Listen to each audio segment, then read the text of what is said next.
রাজধানী উন্নয়ন কর্তৃপক্ষ যে আইনটা পরিবর্তিত হচ্ছে, এটা 1953 সালের একটা আইন ছিল। এটা অবভিয়াসলি 2025 সালে জলবায়ু পরিবর্তনের প্রভাবের মধ্যে থাকা একটা রাজধানীর জন্য একেবারেই রিডান্ডেন্ট হয়ে গেছে।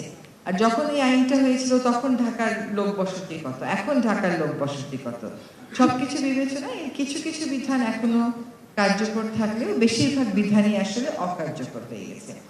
রাজধানী উন্নয়ন কর্তৃপক্ষের যে আইনটাকে গৃহায়ন এবং গণপূর্ত মন্ত্রণালয় পরিবর্তন করছে, সেইখানে এই ট্রান্সফরমেশন এজেন্ডাটা থাকতে হবে। সেটা আরেকটা আমলাতান্ত্রিক আইন হলে চলবে না। কে কার কাছে জবাব দিবে এইটার থেকে জরুরি, এটা হচ্ছে রাজুকের নিজস্ব প্রশাসনিক আয়োজন, কিন্তু এই আইনটাতে রাজধানীর জন্য তার দর্শনটা কি, তার এবং আমাদের সকলের দর্শনটা কি, এইটাকে অন্তর্ভুক্ত করতে হবে। আমি নিশ্চিত যে রাজধানী উন্নয়ন কর্তৃপক্ষ এবং গৃহায়ন ও গণপূর্ত মন্ত্রণালয় অন্য সকলের মতামত নিয়ে সেটাকে প্রতিফলন করবেন এবং এই আইনটা আমরা আশা করি আমাদের সময়ই হয়ে যাবে। এখন আমরা স্বাধীনতা হয়েছে 1971 সালে, এখন দাঁড়িয়ে আছি 2025 সালে। এখনো এসে আমরা দাসের কান্দিতে একটা বর্জ্য শোধনাগার হয়েছে কিন্তু ড্রেনেজ কানেকশন হয় নাই, এই কথা শুনতেছি। তাইলে একটা মোস্ট আনস্মার্ট শহরকে একটা স্মার্ট শহরে আমাদেরকে রূপান্তর করতে হবে। একটা খুবই গ্রে অ্যান্ড ব্রাউন শহরকে আমাদের একটা গ্রিন সিটিতে রূপান্তর করতে হবে।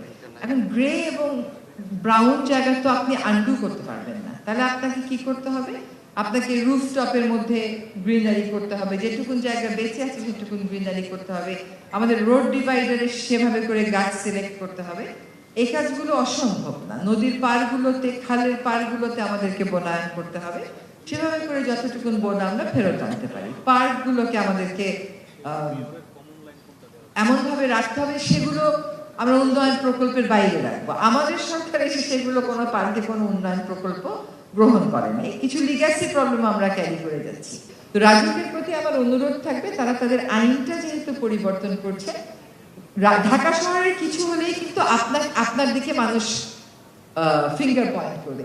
ঠিক যেরকম ভাবে কোথাও বালু তুললে, পাথর তুললে আমার দিকে আঙ্গুল দেয়, যদিও বালু আর পাথর এখন আর আমার বিষয় না, তারপরেও আমাকে বলবে আমি হ্যাপি, আমি দায়িত্ব নিতে আমার কোনো সমস্যা নেই, আমি দায়িত্ব নিব, যে সংস্থার সাথে কাজ করতে হয় আমি কাজ করব। আমার মনে হয় যে আপনারা এইখানে একটু ওয়াসার সাথে কথা বলেন, যে আপনারা যদি বিল্ডিং কোডে এই জিনিসটা ঢুকিয়ে দেন।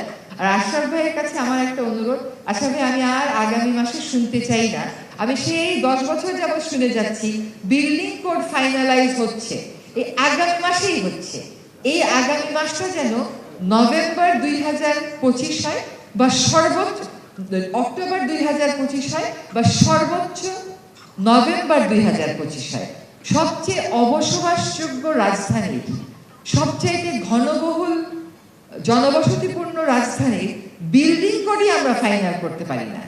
এটা যদি রিহাব না মানে মানবে না, যদি অন্য কোনো সেক্টর না মানে মানবে না। আপনারা রেগুলেটর হিসেবে যা করার আপনারা তা করবেন।